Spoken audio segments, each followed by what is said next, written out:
أعوذ بالله من الشيطان الرجيم بسم الله الرحمن الرحيم وصلى الله وسلم وبارك على حبيبنا محمد وعلى آله وأصحابه أجمعين أما بعد فإن أصدق الكلام كلام الله عز وجل وخير الهدي هدي رسول الله صلى الله عليه وسلم وإن شر الأمور محدثاتها وكل محدثة بدعة وكل بدعة ضلالة وكل ضلالة في النار فيا رب أجرنا من النار بعفوك وأدخلنا الجنة برحمتك يا عزيز يا غفار. أيها الإخوة الكرام، لازلنا بفضل الله عز وجل نتحدث عن عقبات التوبة، وتوقفنا في اللقاء الماضي عند حب الدنيا. فحب الدنيا المفرط إذا زاد عن حده الطبيعي أصبح عقبة تقف في طريق توبة العبد إلى ربه عز وجل. Inch'Allah mes frères, toujours continuer notre sujet, les difficultés qu'on peut trouver dans le chemin de repentir. Et exactement, on s'est arrêté l'autre fois sur l'amour de dunya. L'amour de dunya, c'est un piège et c'est une difficulté que tu vas la trouver dans le chemin de ton repentir. Et c'est pour cela qu'on a commencé de donner des solutions, comment sortir l'amour de dunya de ton cœur. On a dit la première chose, il faut connaître la valeur de dunya. Il faut connaître la valeur de dunya auprès d'Allah Azza wa Jal. Et on a dit que le prophète alayhi salatu wa salam, il nous a dit que ce bas monde, avec tout son matériel, il ne coûte même pas un aile d'une moustique auprès d'Allah Azza wa Jal. La tusawi هذه الدنيا عند الله عز وجل جناح بعوضة. Rien du tout. Deuxième chose, quand tu sais la valeur de ce bas monde, il faut connaître la valeur de l'akhirah, de l'autre monde. Il faut connaître la valeur de l'autre monde. Et on a ramené un hadith, le prophète alayhi salatu wa salam يقول لموضع صوت أحدكم في الجنة خير من الدنيا وما فيها. الصوت هو le fouet. Vous voyez le fouet, vous le connaissez. Si tu as un endroit au paradis pour poser le fouet, ça veut dire, regarde, il n'y a même pas des centimètres, à peine. Alors si tu as gagné cet endroit au paradis, c'est mieux que ce bas monde avec tout ce qu'il contient de ce matériel éphémère. Alors là, tu fais une comparaison entre la valeur de dunya auprès d'Allah et la valeur du paradis auprès d'Allah Azza wa Jal. Là, ça va t'aider à sortir ou bien à diminuer ton attachement à ce bas monde. Deuxième chose, on a dit la suffisance, al-qana'a. Il faut que le musulman gagne une qualité dans son cœur qui s'appelle la suffisance. Tu dois accepter toute chose qui vient d'Allah Azza wa Jal. Allah Ta'ala, il t'a touché par la pauvreté, tu dois accepter le destin d'Allah Azza wa Jal. Allah Ta'ala, il a diminué ses bienfaits pour toi, alors tu dois accepter le destin d'Allah Azza wa Jal. Et pour gagner le qana'a, il faut toujours faire une comparaison entre toi et entre les gens qui sont moins que toi dans ce bas monde de dunya. La budda an tuqarina baynaka wa bayna man huwa aqal mink fi al-hayat ad-dunya. Dans ce bas monde, toi tu marches, il y a des gens qui marchent pas, c'est des handicapés. Toi tu travailles, il y a des gens qui travaillent pas. Toi tu as des enfants, il y a des gens qui cherchent même à se marier. Il n'a même pas la capacité, il n'a même pas la chance, il n'a même pas l'occasion de se marier. Alors il faut compter les bienfaits d'Allah sur toi et les comparer avec des gens qui n'ont rien du tout. Mais si tu vois à d'autres personnes qui sont plus que toi dans ce bas monde, alors tu vas négliger les bienfaits d'Allah sur toi. إذا قارنت نفسك بمن هو أفضل منك في الدنيا ستزدري نعمة الله عليك وستنكر نعمة الله عليك. Aïdan, aujourd'hui on va parler sur la troisième solution. La troisième solution qui fait sortir l'amour de dunya de nos cœurs, c'est le rappel de la mort. Dhikru al-maut. Quand tu te rappelles de la mort et tu sais que tu vas être séparé de ce bas monde, et la mort c'est une vérité, c'est une réalité qui peut tout toucher aujourd'hui comme demain, comme après-demain, et tu ne sais pas quand tu vas mourir, alors là, ça peut faire un changement dans ton cœur. Le rappel de la mort et se rappeler de la mort. Dhikrul maut, kama sammahu an-nabiyyu alayhi salatu wassalam, qal aktiru min hadimi al-laddat.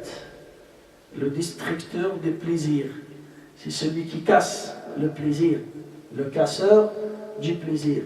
Qui casse ton amour et ton attachement à ce moment, c'est le moment où tu te rappelles que tu vas mourir. Tu sais que tu vas mourir et tu ne vas rien ramener avec toi. Tu sais que tu vas mourir et tu ne vas rien ramener avec toi que tes actes ou bien tes péchés.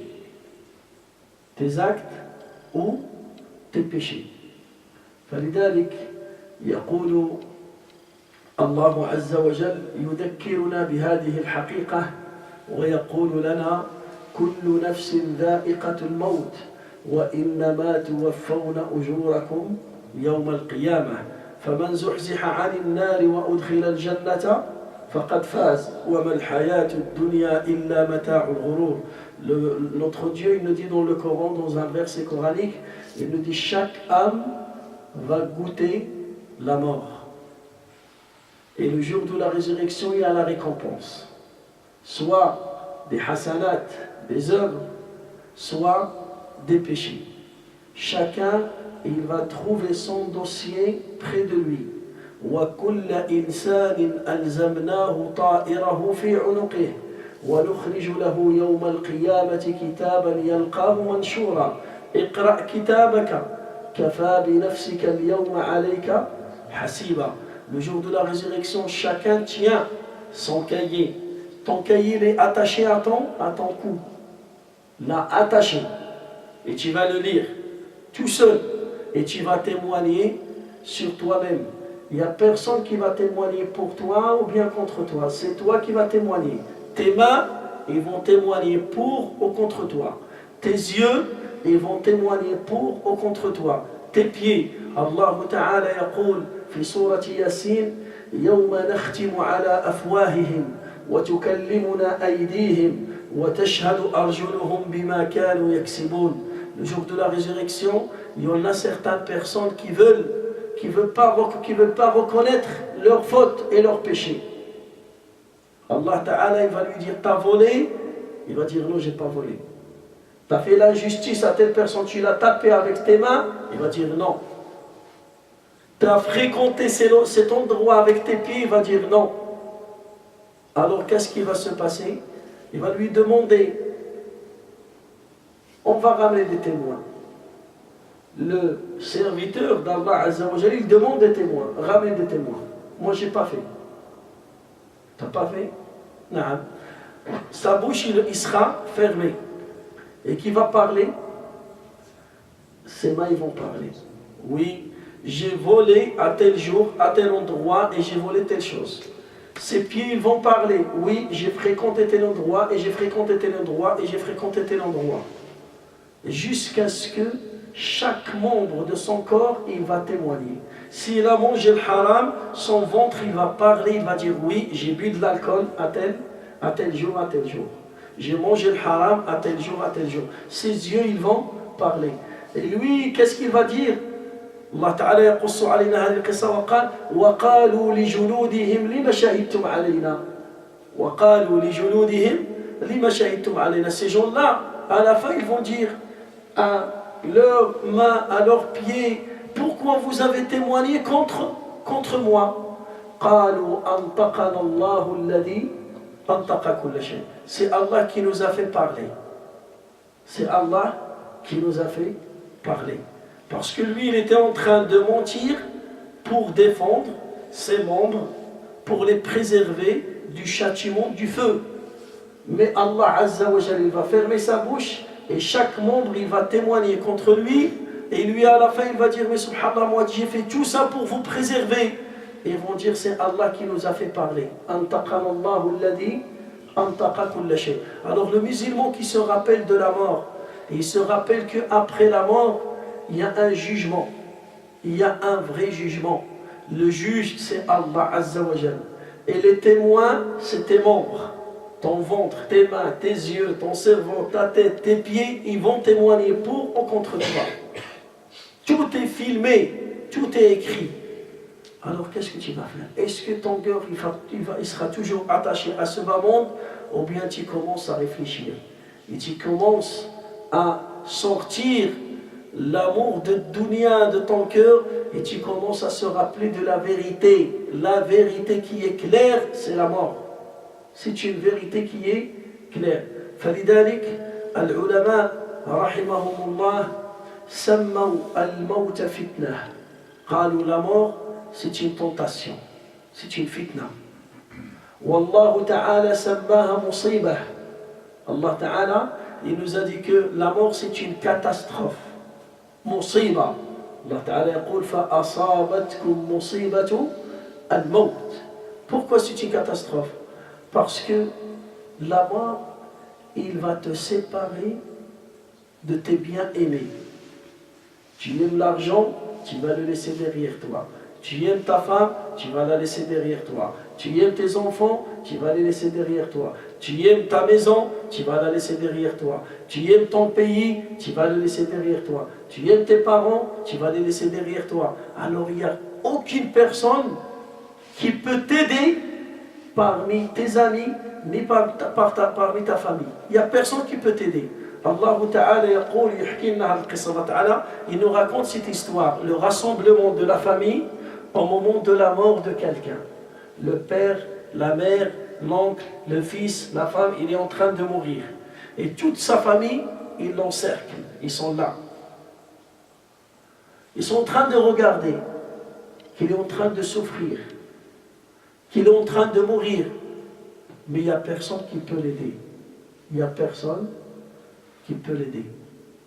Allah Ta'ala yaqul فلولا إذا بلغت الحلقوم وأنتم حينئذ تنظرون ونحن أقرب إليه منكم ولكن لا تبصرون فلولا إن كنتم غير مدينين ترجعونها إن كنتم صادقين فأما إن كان من المقربين فروح وريحان وجنة نعيم وأما إن كان من أصحاب اليمين فسلام لك من أصحاب اليمين وأما إن كان من المكذبين الضالين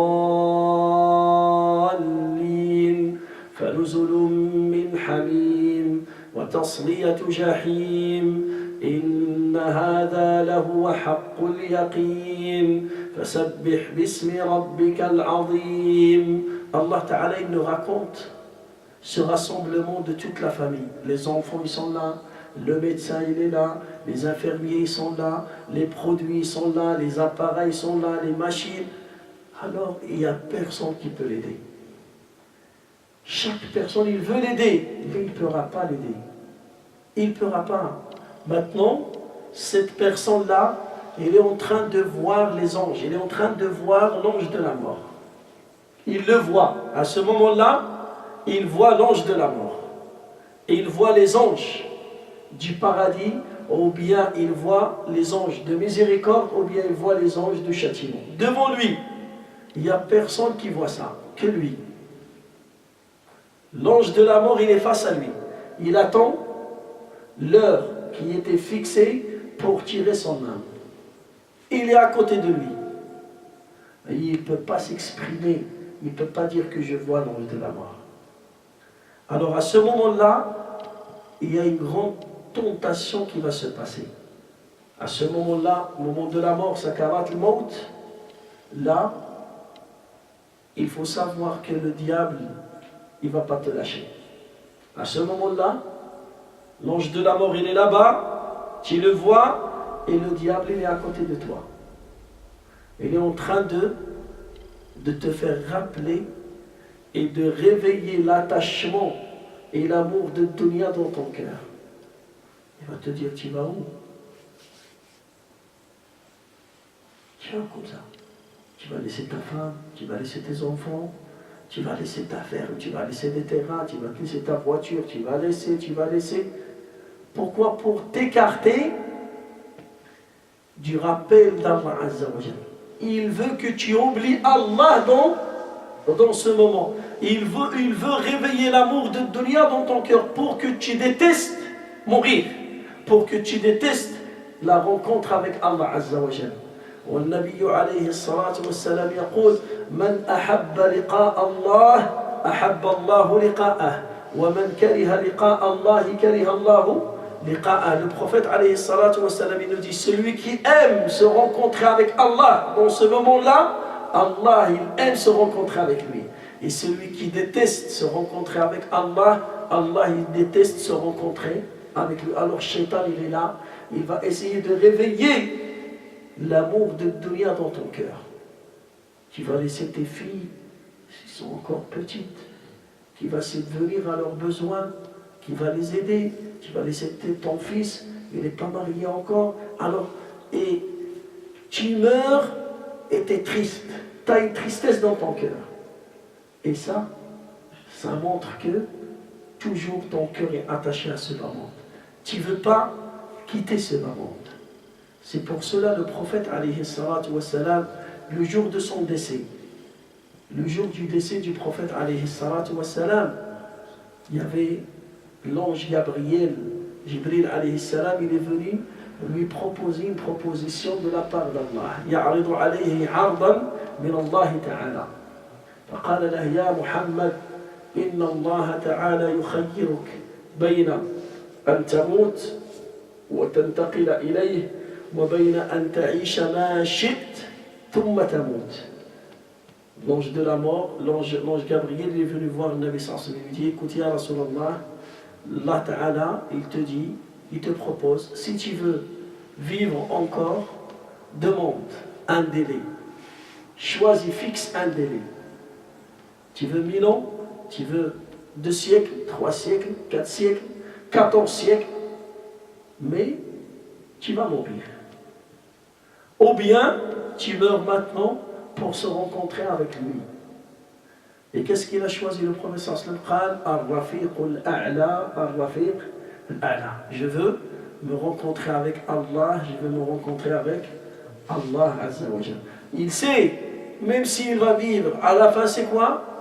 À la fin c'est la mort. Alors il préfère mourir sur le champ. Je préfère mourir aujourd'hui et se rencontrer avec Allah Azza wa Jalla. Le musulman, il doit se rappeler tout le temps de la mort. Quand tu te rappelles de la mort, même si ton cœur il commence à aimer quelque chose, à s'attacher à quelque chose, tu vas le casser. Tu vas casser son plaisir. Tu vas diminuer cet amour. Tu vas vraiment, c'est comme tu vas lui faire un avertissement. C'est comme un élève qui fait un peu bruit à l'école, il s'absente, il prépare pas ses devoirs, ton fils à la maison, il fait des bêtises, il fait ça, qu'est-ce que tu vas faire? Tu vas lui sortir un avertissement. Carte jaune. Ça va te rappeler. Ah, qu'est-ce que je fais? Tu vas te réveiller, tu vas changer, tu vas être conscient que la prochaine fois, tu seras viré. La prochaine fois, tu seras puni. Alors c'est pour cela, le musulman, chaque jour, il doit se rappeler de la mort. Et on va s'arrêter là et demain on va continuer de parler sur cette vérité et sur la mort. فاللهم علمنا ما ينفعنا وانفعنا بما علمتنا وزدنا علما يا رب العالمين. سبحانك اللهم وبحمدك نشهد أن لا إله إلا أنت نستغفرك ونتوب إليك. عملنا سوءا وظلمنا أنفسنا فاغفر لنا يا ربنا فإنه لا يغفر الذنوب إلا أنت. وصلى الله وسلم وبارك على حبيبنا محمد وعلى آله وأصحابه أجمعين والحمد لله رب العالمين.